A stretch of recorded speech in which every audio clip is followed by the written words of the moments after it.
என்னம்மா செய்றீங்க? ஹாய்ங்க. எல்லாம் என்ன பண்றீங்க? எப்படி இருக்கீங்க? நல்லா இருக்கீங்களாங்க? ஞாயிற்றுக்கிழமை காலையிலங்க எல்லாம் எந்திரிச்சு டீ குடிச்சிட்டீங்களாங்க? நான் சாப்பாடு வெறும் சாப்பாடு வச்சு தாளிக்கு போறேங்க. ஏன்னா என் பிள்ளைக்கு கொடுத்துடணுங்க. அதனால அடுப்பு பற்ற வச்சுக்கலாங்க. இஞ்சி போட்டு தட்டிக்கலாங்க. எண்ணெய் ஊற்றிக்கலாங்க. கடுகு போட்டுக்கலாங்க. கடலப்பருப்பு போட்டுக்கலாங்க. வெங்காயம் மல்லித்தழை போட்டுக்கலாங்க.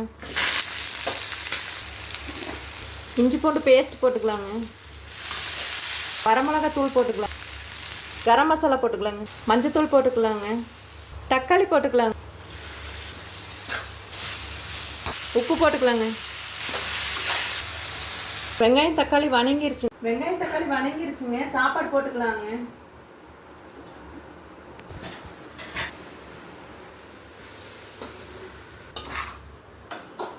தக்காளி சாப்பாடு ரெடிங்க.